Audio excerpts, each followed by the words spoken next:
রাজধানী ঢাকায় কমতে পারে গরমের তীব্রতা। একই সঙ্গে দেশের ৮ বিভাগের বিভিন্ন এলাকায় দমকা বা ঝড়ো হাওয়া ও বিদ্যুৎ চমকানো সহ হালকা থেকে মাঝারি ধরনের বৃষ্টি কিংবা বজ্রসহ বৃষ্টির সম্ভাবনা রয়েছে বলে জানিয়েছে আবহাওয়া অফিস।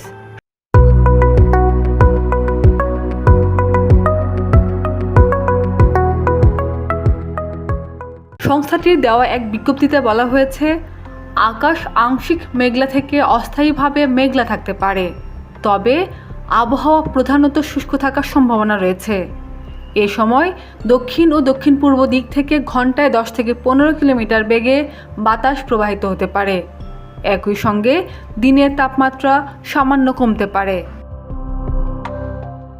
এদিকে আবহাওয়া অধিদপ্তরের দেওয়া আরেক পূর্বাভাসে বলা হয়েছে, রংপুর, রাজশাহী, ঢাকা, ময়মনসিংহ, খুলনা, বরিশাল, চট্টগ্রাম ও সিলেট বিভাগের কিছু কিছু জায়গায় অস্থায়ীভাবে দমকা বা ঝড়ো হাওয়া এবং বিদ্যুৎ চমকানো সহ হালকা থেকে মাঝারি ধরনের বৃষ্টি বা বজ্রসহ বৃষ্টি হতে পারে। পূর্বাভাসে আরও বলা হয়েছে, দেশের কোথাও কোথাও মাঝারি ধরনের ভারী বর্ষণ হতে পারে। একই সঙ্গে সারা দেশে দিন ও রাতের তাপমাত্রা সামান্য কমতে পারে।